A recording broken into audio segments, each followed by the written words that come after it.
Tem tempo para pergunta? Eu tenho tempo para pergunta? Tem tempo para pergunta? Tem tempo para pergunta? Eu tenho tempo para pergunta? Tem Tempo para Pergunta, o podcast oficial do TDC.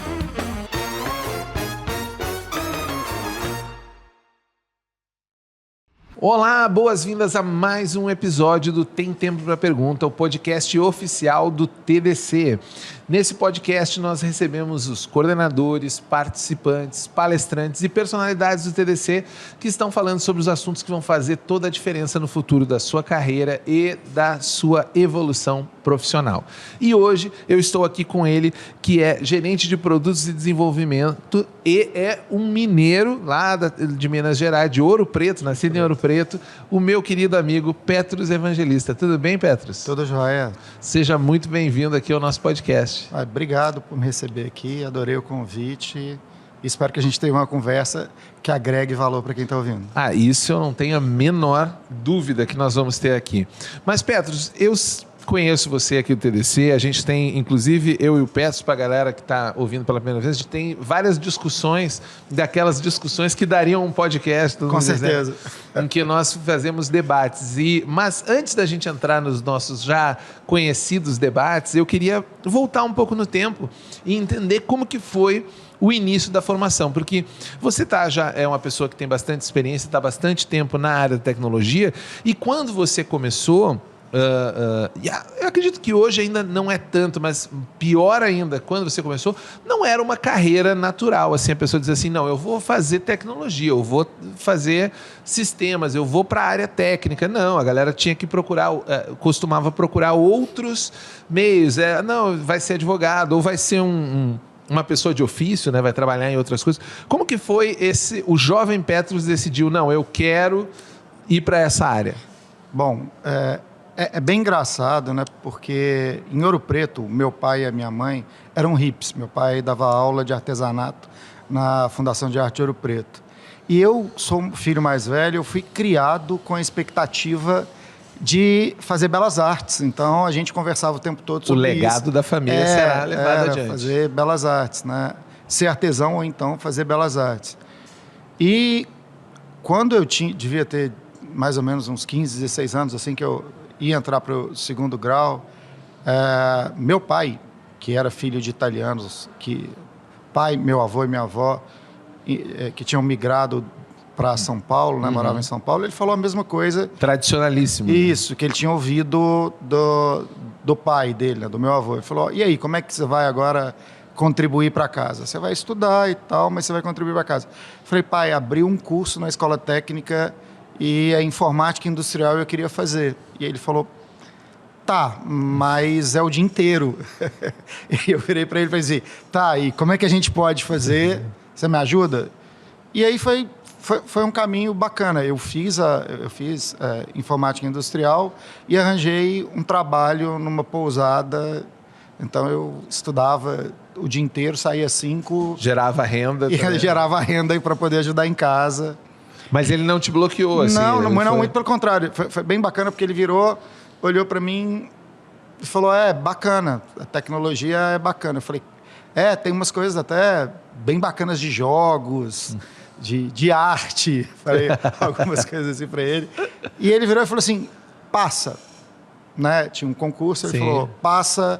E aí a gente vai sentar, vai vamos conversar. Ver se você vai levar a sério mesmo essa ideia. Tipo, é só um ímpeto, né? Porque eu acho que às vezes os pais têm muita... Será que ele realmente quer ou ele está só tentando me desafiar?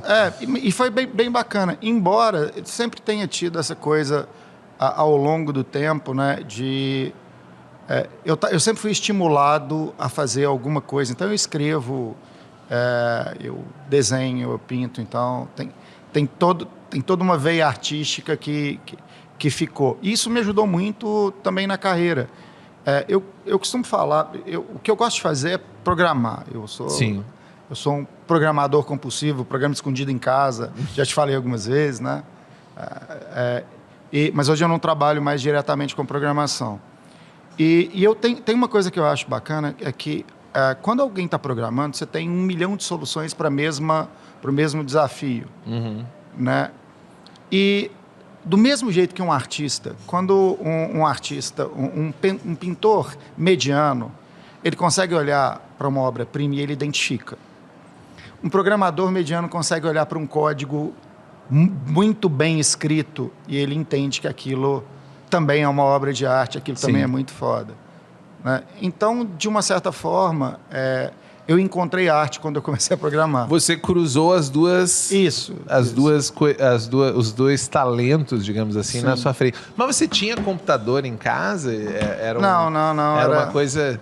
Né? E foi uma luz, assim. Eu olhei para lá, de repente, era aquilo. Isso. Na verdade, alguns amigos meus joguinhos, aquela coisa do... Lembra do MSX, que era com fita e... Lembro. Isso. Né? Eu lembro que eu cheguei a jogar o jogo Death Wish, que era do Desejo de Matar, do Charles Bronson. Sim. Você apertava espaço, ele dava um... Atirava, exatamente. Quando eu vi, eu não tinha grana, eu pedi de aniversário, eu lembrei. Eu pedi de aniversário um conjunto de fitas cassete, consegui as fitas, copiei e comecei a vender. E aí eu comprei o meu primeiro MSX vendendo fita cassete. Vendendo fita cassete. E aí eu tinha essa coisa de computador é bacana, abri um curso na Escola Técnica em Ouro Preto de informática industrial. Eu falei, cara, é isso que eu quero fazer. Bacana. Você sempre foi um fazedor, então. Sim. Uma pessoa que, além da parte de buscar teoria, você também foi um cara muito da prática, né? Exatamente. Você gosta de investir seu tempo fazendo, já pela história da fita, pelo visto. Eu fiz com um cara chamado Amilcar de Castro, que dava aula lá de História da Arte. Meu pai dava aula no mesmo horário e eu fiz 6 anos de História da Arte. Ficava no começo só olhando e tal com ele. E tem uma frase que ele fala do Picasso que eu acho muito bacana, que eu levei para a minha vida, que é assim: a cabeça procura, a mão acha. Né, o Pablo Picasso falava isso. Sim. E eu acho que é isso. O aprender fazendo é o aprender, para mim, que é mais rápido e que realmente fixa. Bacana. E nesse início de carreira que você disse, já comecei a trabalhar, logo em seguida comprei o meu computador, fui atrás. Como é que foi a tua chegada no mercado, assim? Porque eu acredito que, em relação à época que você iniciou, nos primeiros anos lá de jornada, o mercado de tecnologia ele é bastante diferente do que era agora, né? Como é que era o cenário? Eu morava em Ouro Preto, não tinha oportunidade. E assim, aí teve uma combinação, né? Eu queria fazer a universidade e apareceu um concurso. Eu me formei em informática industrial. Apareceu um concurso de programador para a Universidade Federal de Ouro Preto. Eu passei na universidade, então, de novo, tinha uma grana para me manter. E eles tinham um programa que, se você era funcionário, passasse, né? Viva as universidades federais. Se você for... Sim, sempre. Passasse, você tinha um tempo para estudar. Legal. Né? E aí foi aí. Depois disso eu saí de lá, fui para Belo Horizonte, mudei para Belo Horizonte e eu entrei na RM Sistemas, que é a TOTS hoje, né? Sim. Eu saí, voltei, trabalhei em vários lugares, consegui uma oportunidade lá e aí depois a carreira foi evoluindo. Então foi meio que ao natural. Foi encontrando o seu caminho e tal. Sim. Mas eu consegui, em Belo Horizonte, na época que eu fui para Belo Horizonte, o mercado ainda era bem restrito, né? A gente estava começando a ter RP,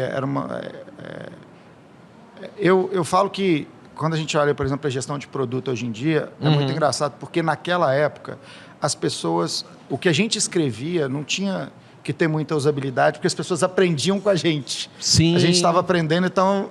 Você basicamente estava escrevendo o que iria vir a ser, né, as futuras formas de lidar com aquilo. Isso. Não existia a preocupação com o usuário final, porque você estava muito longe dele ainda, Isso. né?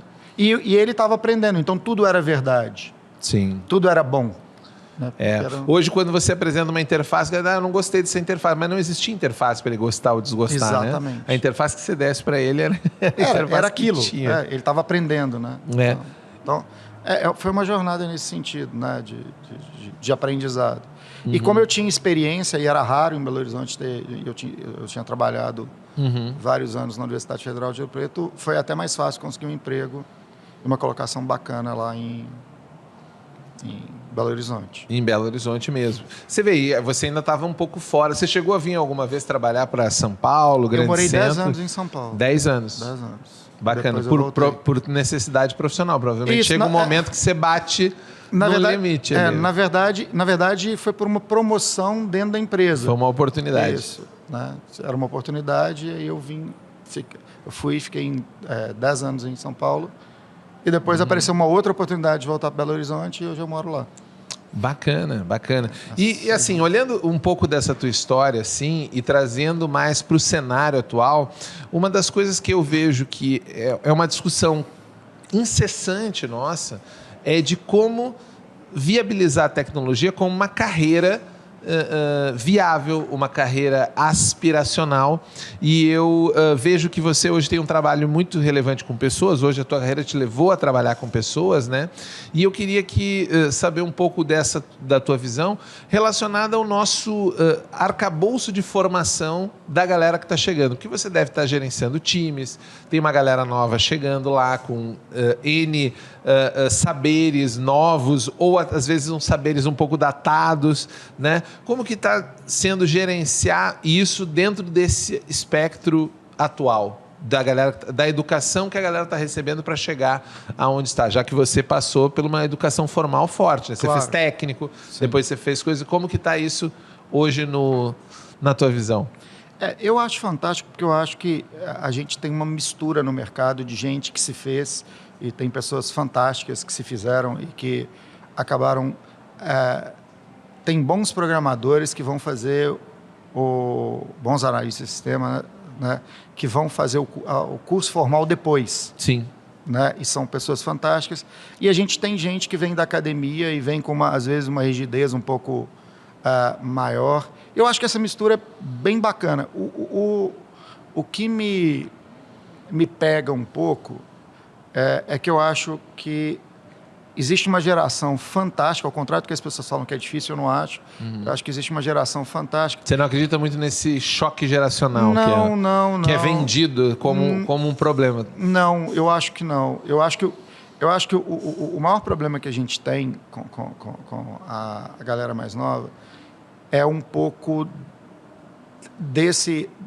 eu acho que as redes sociais trouxeram uma coisa de que eu tenho que dar certo, eu tenho que dar certo, eu tenho que dar certo. Então, eu já vi alguns meninos chegarem e eles têm uma coisa que eu quero chegar no topo da montanha sem subir ela. Entendeu? Eu quero estar lá no topo muito rápido sem subir a montanha. Sim. Né? Queimar etapas. Queimar etapas, né? Mas eu acho que quando a gente tem um tratamento respeitoso com essas pessoas e começa dentro de é importante um processo humanizado, onde você vai ter que tratar adulto como adulto. A gente tem, com essa geração, eu tenho visto que as pessoas não tratam adultos como adultos. E quando eu trato, né, uma pessoa de 22 anos, de 23, 24, 25, como se ele fosse um adolescente, as respostas que ele vai me dar são respostas de adolescente e ele vai começar a jogar jogos de adolescente com a chefia imediata, com a empresa. E aí tudo fica errado mesmo. Né? Agora, aí você montou um teatro do horror ali, que vai te responder exatamente o que você não queria. E você está refém, às vezes, da pessoa e as pessoas não entendem por que isso está acontecendo e, na verdade, é um jogo. O jogo que foi jogado não é um jogo de adultos. Né? No universo adulto, a gente tem regras que tem que ser seguidas. Existe a lei, eu falo assim, existe uma hierarquia, existe a lei, depois existem regras, que são regras da empresa, existem acordos que a gente faz, né? E a partir daí a gente vai ter conversa sobre o contexto e se os acordos estão sendo cumpridos ou não. Eu acho que a agilidade fala muito disso, né? Sim. Né? E as pessoas têm muito medo de cobrar acordos, principalmente com essa geração, entendeu? Eu combinei. Qual é o seu contexto? Por que não está acontecendo? Me explica, porque eu não tenho que lembrar pessoas, entendeu? Que elas têm que entregar para ganhar o salário, porque isso Sim. é o contrato básico. E muitas vezes elas são infantilizadas nesse sentido. Então eu acho que é um problema dos dois lados. E talvez tenha aí também um componente que eu acho que é... que ele talvez paute tudo aquilo até que a gente vai conversar um pouco mais para frente sobre os rumos que a tecnologia está tomando, Perfeito. que é uma pressão pelo novo prática sistêmica. A Sim. todo momento você tem que estar na crista da onda, você tem que ter e isso impacta diretamente, seja você uma pessoa mais, como você falou, eu tenho uma formação mais antiga e estou precisando me atualizar sempre, ou seja, eu que estou chegando agora no mercado, eu tenho um arcabouço de conhecimento e eu tenho uma naturalidade com o processo tecnológico, porém do lado de cá do Perfeito, processo, isso. né? Que é mais ou menos como a gente diz na indústria de jogos, né? Você tem desenvolvedores de jogos que gostam de jogar jogos, não de fazer jogos, e eles deveriam fazer o contrário, porque fazer jogos são outras skills, jogar jogos é outra skill. Então, perceba que eu vejo que pessoas imersas em tecnologias, que eles estão na superfície, né? Ele usa a tecnologia todo dia, ele se sente uma pessoa extremamente apta. Não, eu manjo tudo, eu manjo de TikTok, eu manjo de YouTube, eu manjo de celular, tablet, câmera, não sei o que, eu sei tudo, mas a prática do dia a dia é outra, né? Sim, sim. Eu acho que na área de tecnologia a gente vive, e a gente vai falar sobre novas tecnologias que geram esse viés, que é um viés de infalibilidade. Né? Eu sou o cara que sou o detentor do conhecimento, eu ouvi 5 minutos do que o meu cliente precisa e eu já sei tudo, eu já sei o que eu tenho que fazer. E, na verdade, não é assim. Eu acho que existe, e aí existe essa questão geracional, é assim, existe uma cultura das pessoas que estão há mais tempo nisso, existe uma mentalidade de uma galera nova que está chegando que sabe que não é isso, mas, ao mesmo tempo, existe uma pressão muito grande com essa meninada que está chegando, porque tem uma coisa que é o seguinte, a tecnologia muda muito rápido e essa é uma pressão que os sêniors às vezes não têm. Por quê? Porque eles estão baseados no conhecimento do código legado, das regras, entendeu? Então, isso dá uma estabilidade maior, né? E até nos fundamentos. nos né? fundamentos, né? E essa galera que está chegando, ela tem que lutar, porque a tecnologia está mudando o tempo todo, ela tem que se provar o tempo todo. E é por isso que tem muito mais burnout, e eles são muito... Eu acho admirável, porque eles são muito mais... Eu vou usar uma palavra aqui, que é completos do que a nossa geração. Porque eles não têm medo de falar, cara, é demais para mim. Entendeu? E eu acho que as pessoas da minha geração, pelo menos, confundem isso com fraqueza e isso de ao contrário. determinados rituais, né, que a gente tem, que são literalmente rituais, né, de hierarquias informais. Exato. A hierarquia informal do que o seguinte, olha, aquele ali, ele fica até depois da hora. E, obviamente, ele trabalha mais. Mas não necessariamente isso. Às vezes, porque a solução que você falou lá, né, temos que ir preparados para resolver problemas, não vem de ficar até uma hora a mais, né? Na verdade, às vezes, no meu time, uma das coisas que eu aprendi com a agilidade, que a gente tenta manter lá, entendeu? Eu não quero que você faça hora extra, a não ser que seja extremamente necessário. Às vezes é. Mas por quê? Porque isso começa a prejudicar. O código que você vai escrever é pior. Sim. Entendeu? Eu uso uma comparação que eu falo assim, por que a gente anda a 80 por hora num carro que faz 180, 200? Né? É porque se você estiver numa reta e tiver a 200, você viu alguém entrever, pisar no freio, né, e o carro frear, a 200 não adianta mais. Sim. Né? Os acidentes são mais graves. Então, a mesma coisa acontece se as jornadas não são sustentáveis, né? Isso, até que imprimir uma velocidade constante tende a fazer você chegar mais rápido nos lugares, Exatamente. né? Do que você ir muito rápido, ter que parar e rápido muito de novo. rápido, Exatamente. ter que parar. Consistência, eu acho que é isso. Sem dúvida. E você falou uma coisa que eu achei interessante, que eu acho que conecta muito com o tema principal do que a gente quer falar, porque tem uma dimensão de linguagem, não à toa a gente chama de linguagens de programação, que é a linguagem que essa galera está falando hoje, né? Uma lógica de pensamento, e que a gente foi construindo lógicas de pensamento até esse momento. E eu não sou do tipo do fatalista que diz, não, a partir de agora tudo está destruído. Eu sempre acho que as coisas são uma sucessão de tropeços que vai se tropeçando e vai ser... o andar é um tropeçar seguido de um novo tropeçar, né? Então é assim que a gente caminha. Então... como é que você acha que esse fator de uma construção de novas tecnologias que estão sendo praticamente enabler, né? Ela habilita pessoas que não estão com relação com o arcabouço tecnológico, pensamento, trabalhando lá na borda, na espuma da coisa, ela conseguir produzir... aí falando mais, eu estou falando de coisa de no-code, low-code, de inteligência artificial, e ela não impressiona essa pessoa que está construída no arcabouço, seja ela jovem ou mais tempo, ele não pressiona essa pessoa que está construída no arcabouço da tecnologia formal, que trouxe a gente até aqui, a dizer o seguinte, mas e agora? O que eu vou fazer nesse mundo que aquela linguagem que eu falava, aquela coisa que eu fazia, agora já não é mais tão especial, relevante. Não tão relevante. Eu não sei se a palavra é relevante, mas ela não é tão especial. Eu não sou mais o alecrim dourado, sabe? O desenvolvedor, o alecrim dourado, o cara que é sênior, que sabe tudo de Java e não sei o que, papapá. Ele não é mais um alecrim tão dourado. Eu entendo o que você está falando. Eu acho que isso é um problema que algumas gerações... a minha e algumas gerações abaixo, com certeza por uma questão cultural vão passar, mas eu acho que isso foi caindo, a agilidade foi trazendo em algumas empresas que levaram isso a sério, né? Numa multiplicidade de capacidades, entendeu? Então, por exemplo, é muito claro para mim que a gente tem pessoas que eles não são esse cara que você acabou de falar, que codam, que são geniais, que codam rápido, entendeu? Que inovam e conhecem tecnologia, mas são os caras que carregam o piano, cara. Sim. Que dão manutenção, que pegam que conhecem aqueles módulos que ninguém quer mexer, entendeu? Que reescreve código. Que reescreve código, que dá manutenção no código que o heróizão lá fez e está querendo fazer coisa nova, né? Existem outras pessoas que são fantásticas e que, às vezes...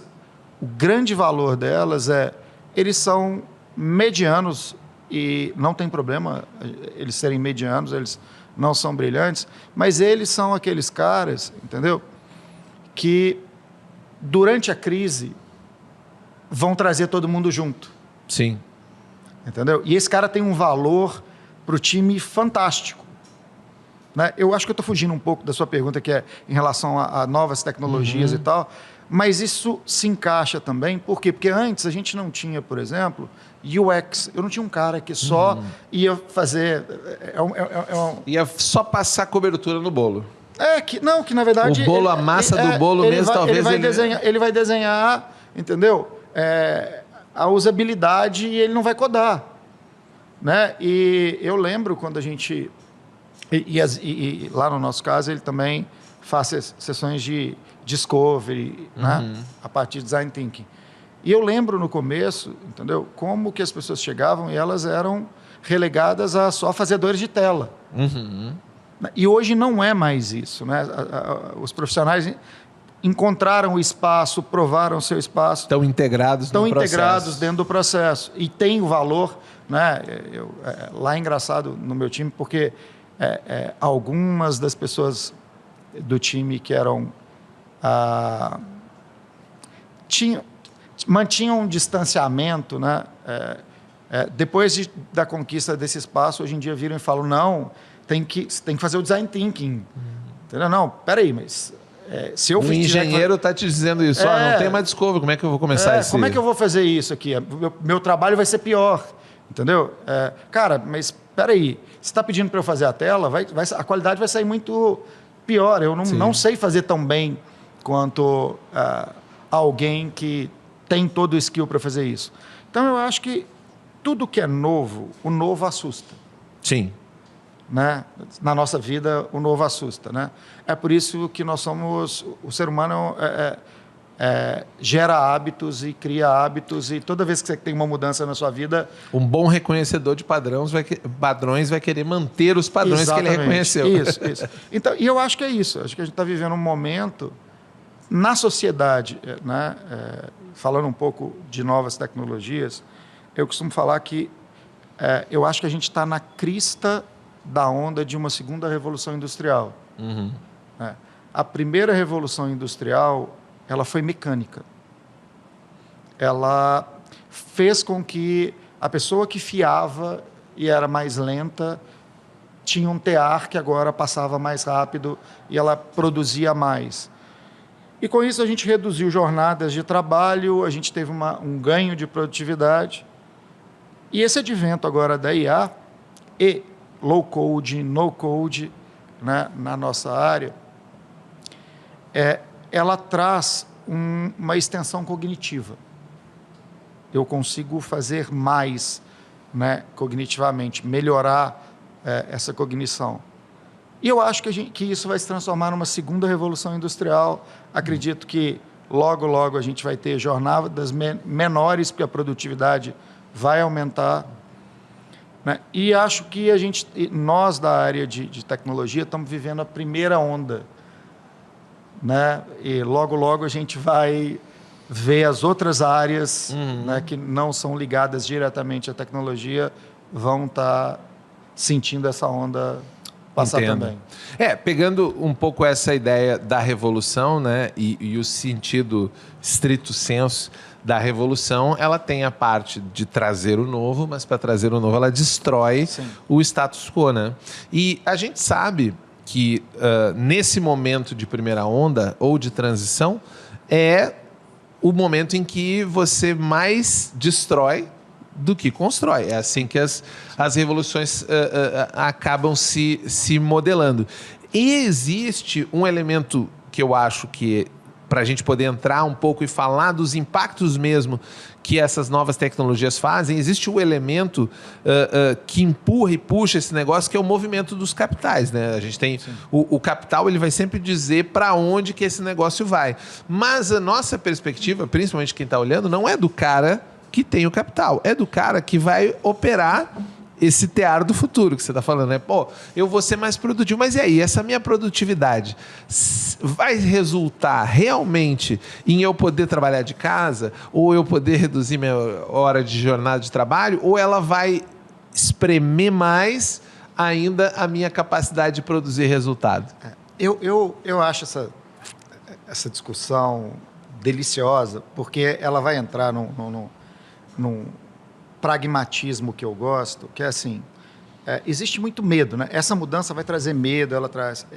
eu tenho uma provocação que eu gosto de fazer com as pessoas, que é assim, uma pousada que não tem um atendente, e vamos pegar, sem desmerecer ninguém, né? Vamos pegar a cognição necessária e as atividades necessárias para ser um atendente de uma pousada. Tem uma série de atividades que aquela pessoa faz, né? E tem uma série de skills que aquela pessoa tem que ter. Uma pousada dentro de um sistema capitalista, entendeu? Que não tem um atendente, quem vai nessa pousada? Porque a gente está tirando, entendeu? Uma cognição necessária para 90% do trabalho que existe. Sim. Quando eu tiro 90% do trabalho, eu estou tirando 90% da força motriz do que a gente chama de sistema capitalista. Né? Porque o sistema capitalista ele é baseado na produção de riqueza através da transformação da natureza ou da geração de serviços. Né?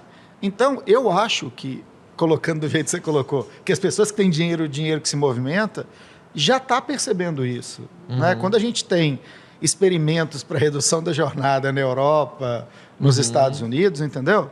São as pessoas que sabem que eu preciso manter os empregos porque, numa visão muito clara, né,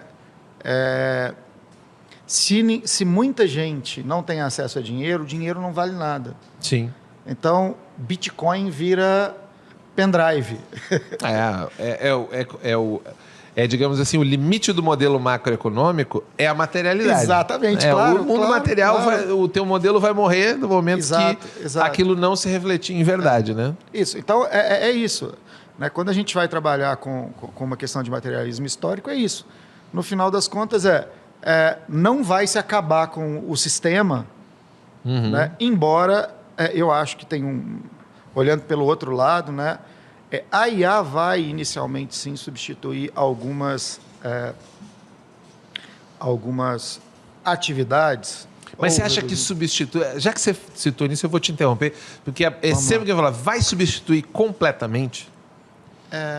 Porque quando a gente fala substituir, é uma palavra que tem uma chave que eu acho sempre perigosa. Eu acho sempre perigoso. Você fala assim, vai substituir. Significa que aquilo que era deixa de ser. Para uma outra coisa entrar. Sim. Quis te provocar agora. Não. Eu acredito que existem algumas substituições do mesmo jeito que o computador substituiu a máquina de escrever. Certo. Beleza? Então, nesse faz sentido... Faz sentido. Tá? Então, você não tem Ela é inócua. Uma máquina de escrever é inócua hoje. Não é? Quem tem máquina de escrever é escritor... Não, que tem gosta, outro objetivo. É um hobby ou então outro porque objetivo, acha que é melhor. Né? Tá? Ela não serve mais a atender a necessidade que ela atendia antes. Exatamente. Então, eu acho que em algumas áreas, sim, isso vai acontecer. Né? Eu vou dar um exemplo aqui. Falando de IA generativa, eu vi um sistema... E aí, de novo, né? A gente tem que falar aqui da expansão cognitiva. Eu vi um sistema que era um sistema onde eles fizeram um servidor que conversava com a API do ChatGPT e ele buscava e-mails de suporte, tá? E ele fazia o seguinte, ele pegava o texto do e-mail, o ChatGPT tinha um prompt lá que ele classificava, tinha 4 áreas de suporte, ele classificava quais eram as áreas, resumia, no mesmo prompt, classificava, resumia, falava qual era a temperatura emocional daquele e-mail, entendeu? O mood de quem escreveu. Exatamente. Né? E olhava qual era o NPS, aí dando select para passar para o ChatGPT, num sistema interno, qual era o NPS daquela empresa e qual era a relevância em relação a dinheiro. E jogava tudo isso para o ChatGPT, ele devolvia o resumo, a temperatura emocional e uma nota. E eles pegavam isso e jogavam num sistema para a área correta de suporte, atender com uma prioridade correta. Veja bem, antes uma pessoa fazia isso. Não, na verdade, nem era uma pessoa. Dado o volume, um conjunto de pessoas fazia isso. Eu precisava da cognição das pessoas para ler e fazer a triagem. Por quê? Porque um sistema de machine learning normal e não generativo, ele não conseguiria fazer isso de uma forma aceitável. A IA generativa consegue fazer isso. Essa pessoa... ela vai ser aproveitada em alguma outra coisa dentro da empresa, porque eu consegui automatizar. Né? Então, eu tenho uma melhora... Eu tenho tarefas que eram cognitivas que agora podem ser substituídas. Tá? Então, nesse sentido, eu acho que vai substituir. Entendi. Mas, ao mesmo tempo, eu acho que em algumas outras atividades... Eu vou dar um exemplo em codar, por exemplo, né? Programar. E a gente está trabalhando lá na empresa com alguns experimentos e as pessoas me perguntam muito assim, vai substituir o programador? Vai substituir o programador? Eu falo, cara, não. Tá? O que vai acontecer é um programador que usa uma ferramenta de IA generativa vai substituir um programador que não usa, porque ele vai produzir mais. Porque ele tem uma chave de acesso de conhecimento, né? Que eu falei em chave, eu me lembrei desse signo, né? da chave, que o outro não tem. Sim, tem uma expressão, tem uma coisa muito bacana em relação à utilização de código. Tem o Ctrl+C, Ctrl+V, né, lá fora, que é quando você tem uma biblioteca e às vezes você tem um formato de código que você tem que usar e você tem que substituir algumas coisas só. Né? O pessoal chama de monkey code. Sim. Então, existe no Seniors, por exemplo, uma felicidade muito grande usando ferramentas como Copilot ou Codium. Por quê? Porque é eliminado isso. Então, você não tem esse tempo de... aquele trabalho chato que eu tinha que fazer, repetitivo, entendeu? Ele é eliminado. Né?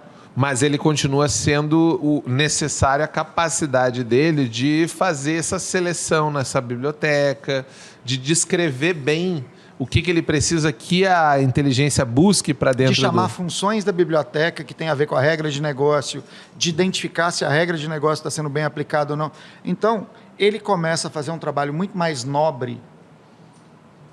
Tá? E eu tenho uma ferramenta que faz aquele trabalho menos nobre e automatizado.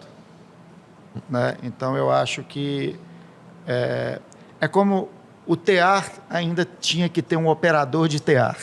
Entendi. Eu acho que... Faz sentido. Não, e enquanto você falava, eu ficava lembrando aqui, por exemplo, do pair programming, né? Isso. Que é um tipo não é um framework, mas é um como é que se chama isso? É uma metodologia de trabalho. Metodologia, exatamente, de trabalho XP. que simula, de certa forma, o que você vai fazer com a IA. A diferença é que era um outro ser humano que estava do seu lado. É por isso que o nome é Copilot. Né? Na verdade, você está copilotando, você está escrevendo código em conjunto. Eu que venho do design, acho que a Microsoft foi muito feliz nesse nome, exatamente porque o nome já deu o significado complexo que aquela ferramenta teria. Exatamente. Né? Isso que eu achei incrível.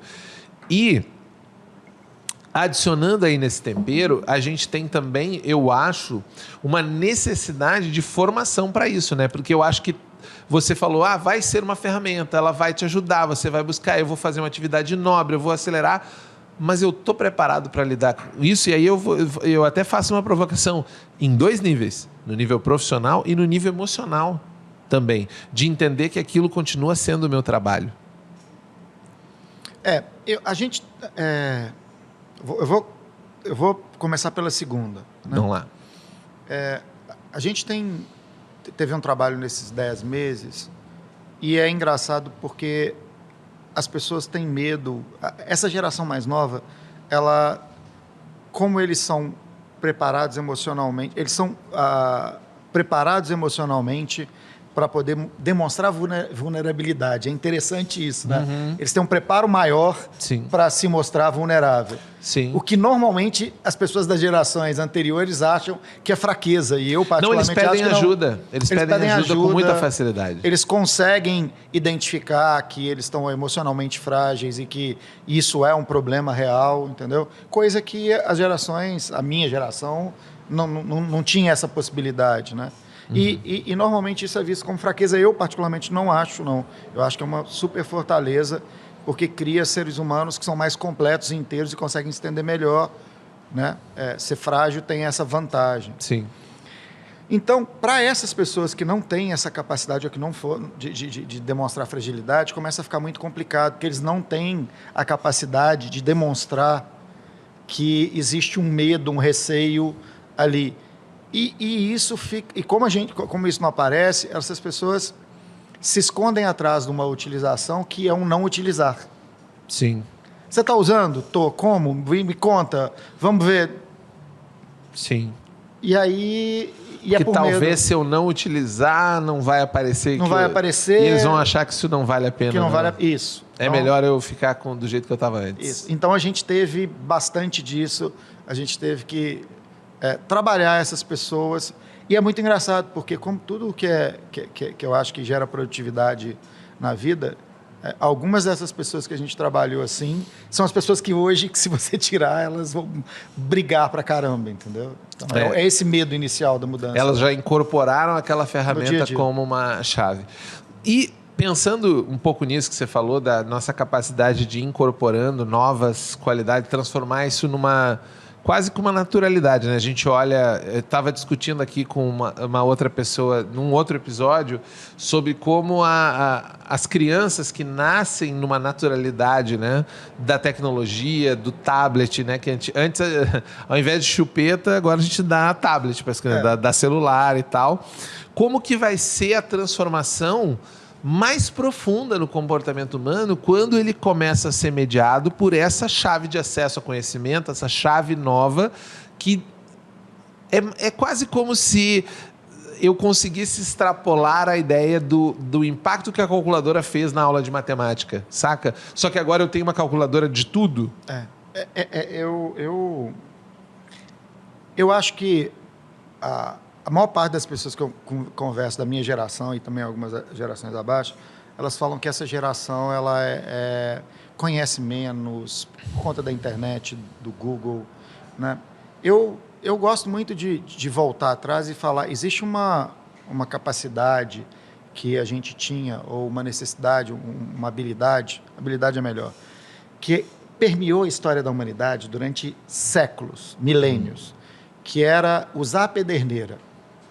Para e pensa comigo que do Egito, ali no Egito, naquela região, naquela época, uma pessoa que não sabia usar a pederneira, ela não tinha nenhuma habilidade, ela não tinha nenhuma serventia.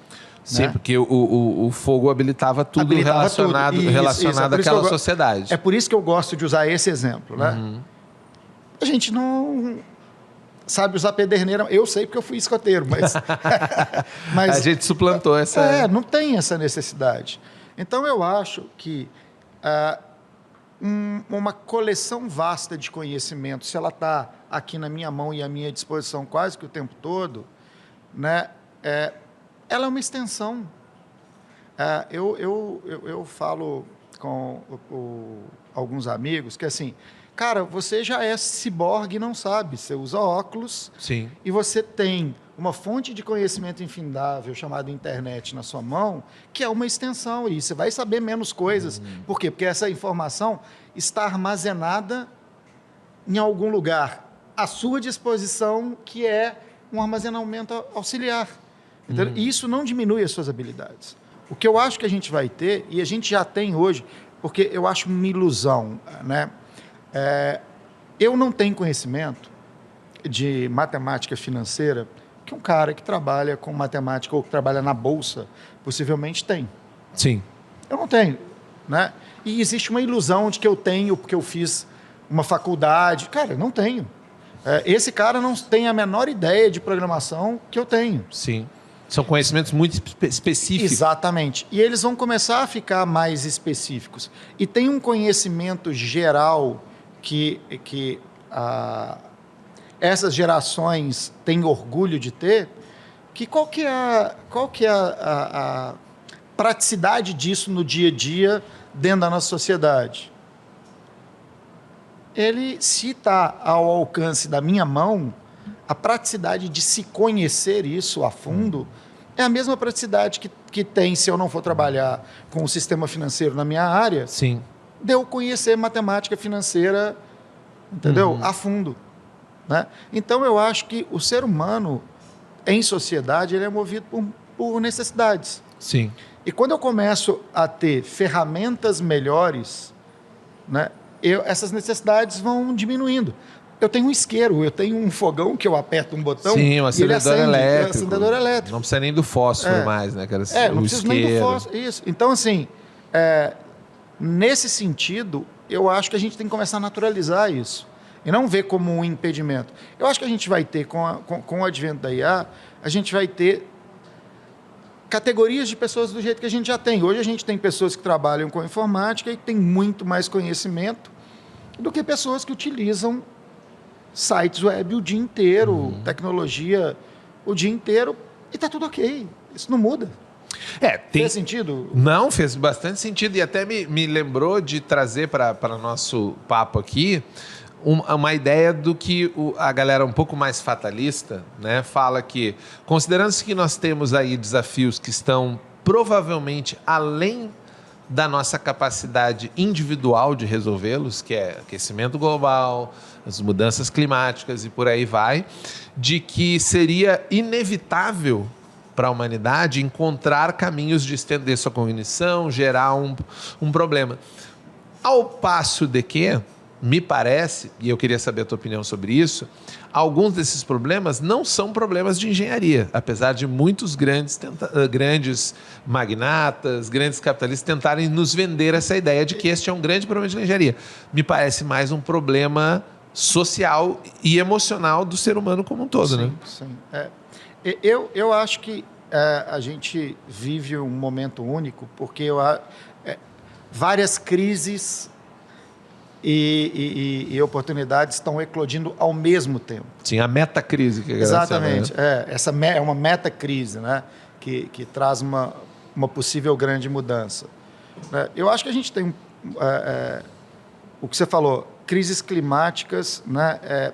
Tem uma coisa interessante que eu acho que a gente no momento que a gente está vivendo, que eu raciocino muito a partir de como que a cognição, agora, já que a gente tem um aumento cognitivo, como que a cognição funciona e como que redes sociais, né, que tem a ver com como a gente lida em sociedade, e nesse momento, que é um momento, para mim, ainda de pós-verdade, como que a gente chegou nisso e como que a gente culminou nisso, né? Tem uma coisa que é interessante, que assim, nos Estados Unidos, você não pode ter, no mesmo estado, mais que uma fonte de informação. Você não pode ter uma televisão e um jornal, ou uma televisão e um rádio. Você tem que ter, naquele estado, você pode ter uma só. E as pessoas não se perguntam por que disso. É porque no nosso processo cognitivo de checagem de informação, se eu estou de manhã e leio o jornal e está falando uma coisa, entro no meu carro, escuto rádio e eu escuto a mesma informação. Chego e converso com as pessoas e elas falam sobre aquela informação. Volto para casa, ligo a televisão e tem a mesma informação. É verdade. Está instituído uma verdade. É verdade, né? A internet começa a trazer uma outra coisa que eu tenho agora várias fontes de informação, eu vou em sites diferentes, eu vou no Google, né? E eu tenho informações conflitantes, né? Existe um poder do Google que ele tem na nossa vida que as pessoas não falam. Você já parou para pensar que o Google é a sua fonte primária de verdade? Sim, na maioria Toda vez das que alguém vezes fala alguma coisa, ou você vai para o Twitter, se você usar o Twitter, sim, ou você vai para o Google para checar se aquilo que te falaram e entender aquela notícia. Sim. Esse é um perigo, porque se eu manipulo 100 primeiros para um viés que eu quero, acabou, vira verdade. Você não vai chegar no centésimo primeiro. Eu particularmente prefiro um processo que eu acho que eu li um livro sobre memorização, bem antigo até, um livro bem analógico, digamos assim, que ele falava sobre um processo de decantação da verdade. Né, que era, quando você ouvir uma coisa, você não faça nada. Espere aquela coisa bater de novo de você, vai esperando bater de novo.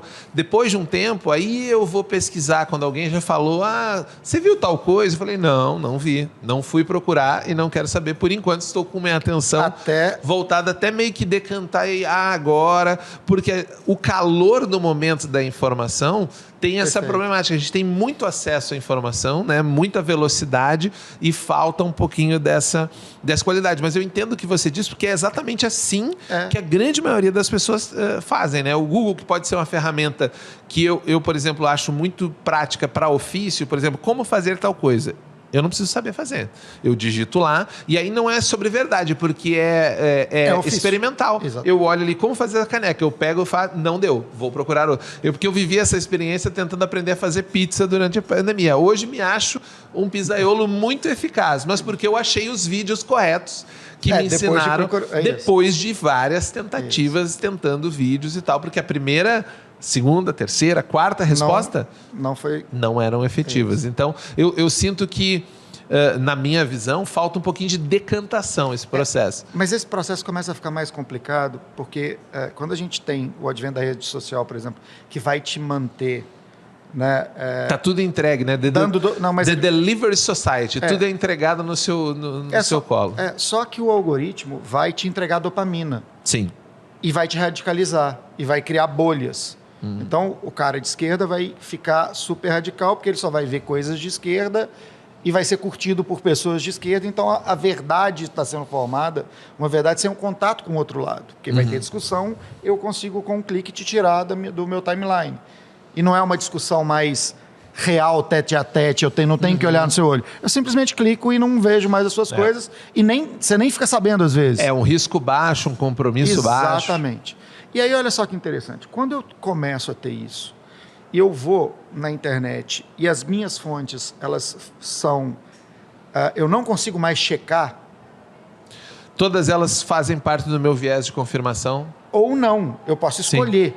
Sim. Eu posso escolher. Então, vem a pós-verdade. A verdade, como eu tenho várias fontes que falam que é A e várias fontes que falam que é B, a verdade pode ser a que eu vou escolher. Perfeito. Tá? E aí entra, eu falei tudo isso para a gente fazer um gancho com IA generativa e ferramentas como o ChatGPT, o Bard, o Copilot, que é o ChatGPT, né, por trás, porque a gente perguntava, agora a gente está conversando. Olha o perigo que é ter uma fonte de verdade. Sim. Que eu vou conversar com ele e ele vai confirmar isso como fonte de verdade vieses. Fundamenta um pouco do que eu estava falando no momento do problema de engenharia, né? Se eu jogar mais engenharia nesse processo, talvez ele piore, ele não melhore. E eu não estou conseguindo aproveitar toda essa minha capacidade de cognição para o foco do problema, se eu não descobrir ou não acreditar que ele é um problema. Como a gente ficou bastante tempo tentando discutir, será que está aquecendo mesmo? Será que eu tenho um problema climático? Até o momento em que estamos em dezembro, no Rio Grande do Sul, entrando no verão e não está calor e está torrando São Paulo nos últimos dias. Minas também foi muito quente. Então tem essa... a gente foi atropelado pela realidade material. Sim, o materialismo histórico está aí e não deixa a gente fugir dele. Sim. Né? A gente pode tentar negar a realidade, mas ela vai chegar. Mas essa pós-verdade que você falou é uma nuvem... É a fuga. Que nos atrapalha e que é a dopamina, né? Exatamente. Ela nos atrapalha porque ela nos concede coisas, né, gostosas, viciantes, para eu deixar para o problema para depois. O grande problema é que esse problema, o depois é meio que agora. Eu acho que esse é o maior problema. Mas, assim, tem algumas coisas que as pessoas não falam também e que eu acho que para a sociedade é bacana a gente falar, são os riscos que as LLMs, que são os grandes modelos de linguagem, né, trazem para a atualidade também. Sim. Eu não sei se você já ouviu falar, por exemplo, do fraude GPT. Você já ouviu falar? Não vi. Pois é, o fraude GPT é uma LLM, né, e aí só para vocês entenderem, para todo mundo, para quem é leigo aqui, né, não está entendendo. Existem modelos, o ChatGPT é um modelo, um grande modelo de linguagem, a gente chama de modelo, não chama de base de dados. E o que a maior parte das pessoas que não está envolvido nisso não sabe é, eu consigo baixar vários modelos públicos e rodar, às vezes, se eu tenho potência na minha máquina local, ou então compro uma máquina que tenha várias GPUs e eu consigo rodar e treinar e especializar esses modelos. E aí é que está o perigo. O fraude GPT, por exemplo, era... eles treinaram uma LLM para fazer fraude, para gerar cartão de crédito e tal, e você pagava para poder usar ela, entendeu? E ela tinha foi treinada para fazer várias coisas de fraude. A gente teve se eu não me engano foi em julho, teve uma sessão do Senado americano e eles chamaram os CEOs das principais empresas, Anthropic, que é do cloud, o pessoal que faz o Stable Diffusion, o pessoal da OpenAI, e fizeram uma pergunta. Qual é o risco iminente para os Estados Unidos usando com IA generativa, né, que são as LLMs? A resposta foi ataques biológicos. Porque as pessoas podem baixar uma base dessas, né, um modelo, treinar com biologia e química, treinar, e agora depois virar assim, vamos brincar agora de fazer agentes que matam seres humanos e não são identificáveis? Então, esse risco iminente, eu acho que ele é... Até por ele fazer uma coisa que antes determinava uma condição muito específica, tempo e recursos, poder ser acelerada e feita muito mais rápido, com muito mais... com um leque maior de possibilidades, né? Eu brinco que eu gosto de trazer o caos, a gente me viu falando isso algumas vezes, porque a gente começa a entender algumas notícias quando a gente começa a trazer o caos possível. Então, por exemplo, teve um caso de um cara nos Estados Unidos que foi pego. Não foi muito... É engraçado, né? Algumas notícias não saem na mídia. Que ele treinou uma LLM para poder aliciar menores, cara.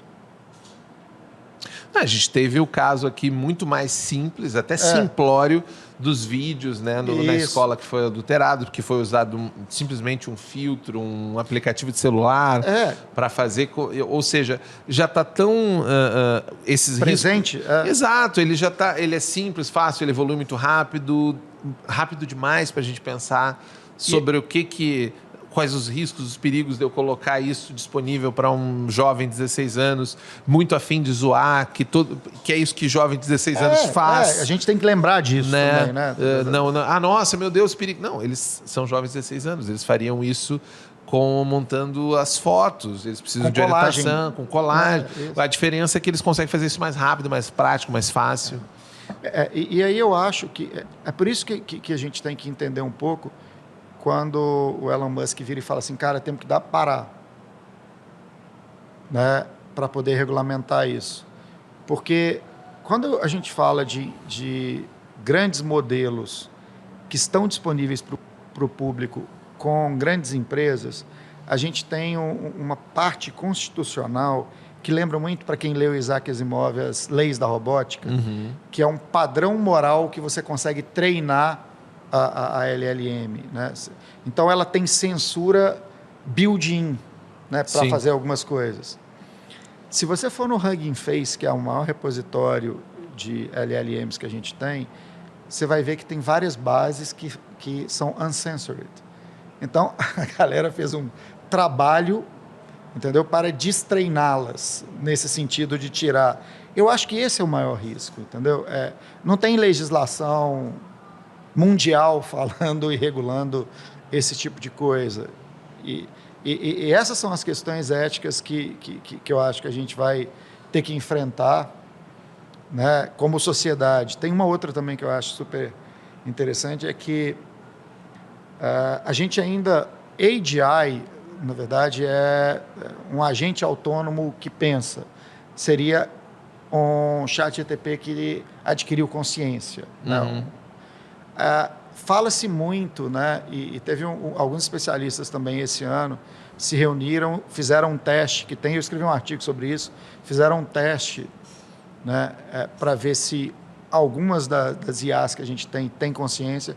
Chegaram à conclusão que não, mas no paper deles, que eu li, é muito bacana, porque eles falam o seguinte: a gente acha que não é impossível com a tecnologia de hoje, e o mais assustador, a gente acha que quando atingir, possivelmente a gente não vai perceber inicialmente. Vai acontecer e a gente pode não perceber. Talvez uma manifestação, ela não faça muita questão que a gente perceba. Exatamente, a gente não vai perceber. Bacana. E a gente tem que entender isso. Não, bacana. Bom, Petrus, como todo papo bom, o tempo correu muito, muito rápido. E para a gente poder encaminhar para o nosso encerramento, uma coisa que a gente sempre faz aqui, para a gente mudar, a gente chegou num tom meio pesado no final aqui. Eu queria mudar um pouco o tom para seguir uma tradição aqui do podcast que a gente já construiu desde a primeira temporada, que é todo mundo que é da área de tecnologia, desenvolvedor, tá para lá e para cá com uma mochila. Então a gente criou a ideia de que na sua mochila metafórica que você carrega, o que você tem aí dentro que você possa entregar para a nossa audiência? O que você acha que isso vai agregar? E pode ser um livro, um filme, uma série, uma dica cultural, aquilo que vier na sua cabeça que você acha que vale a pena indicar para a nossa audiência. Na minha história, tem um divisor de águas que foi quando eu comecei a trabalhar com pessoas, que foi praticar mindfulness. Aprender a meditar para poder entender como eu me sinto e estar mais presente e entender um pouco melhor de como eu estou me sentindo para poder reagir melhor às situações em volta, né? E trazer uma condição de que as alegrias são menos alegres e as tristezas são menos tristes, e isso dá uma estabilidade para a gente conversar com as pessoas de uma forma com menos viés ou menos calor. Sim. Isso faz com que a gente tenha uma assertividade melhor, principalmente na nossa área, porque eu acho que a nossa área, eu fico brincando que eu gosto de programar, mas cada vez mais vai ser sobre pessoas. Se você não gosta de pessoas, não venha para a área de tecnologia, porque as regras de negócio que são o seu material são pessoas, os clientes que usam o seu produto são pessoas, as pessoas que você vai ter que lidar para trabalhar em equipe são pessoas. Então, se você não gosta de pessoas ou não sabe lidar com pessoas, cada vez mais TI não vai ser a sua área. Então, pratique mindfulness. É uma boa. Beleza. Petros, muito obrigado. Agradecer demais por aceitar o nosso convite, participar. E queria que você deixasse uma dica e um link para a galera poder continuar conversando, que eu sei que você vai despertar muito interesse em falar mais, onde você fala, que você falou que escreve artigos. Como que a galera pode te achar aí na internet? Bom, vocês podem se conectar comigo no LinkedIn, Petros Evangelista, e no Medium, Petros JE, entendeu? Eu escrevo artigos. Escrevo sobre gestão de produto, mas basicamente, atualmente, meu assunto preferido é IA generativa e eu tenho uma série de artigos sobre os assuntos mais variados, desde como melhorar o seu prompt, engenharia de prompts, até sobre IA constitucional, e questões éticas, né? Do tipo, se a gente tiver uma consciência, se a IA gerar consciência, ela terá direitos ou não? É uma ótima discussão. E para você que está nos acompanhando, fica também a dica de assistir os outros episódios. A gente tem um feed com diversas personalidades aqui do TDC e você pode acompanhar tanto aqui seguindo a gente no Spotify ou no seu aplicativo agregador de podcast preferido. E temos também o nosso canal do YouTube, onde você pode assistir os vídeos gravados e também os cortes, que são ideais para você mandar para aquela pessoa, para o seu amigo, seu colega de trabalho, para despertar nele o interesse de também acompanhar a gente nesta jornada. E, obviamente, eu espero vocês aqui no próximo episódio. Valeu, galera. Tchau. Tchau, tchau.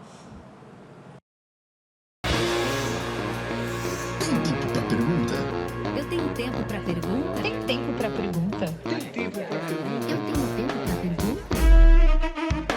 Tem Tempo para Pergunta, o podcast oficial do TDC.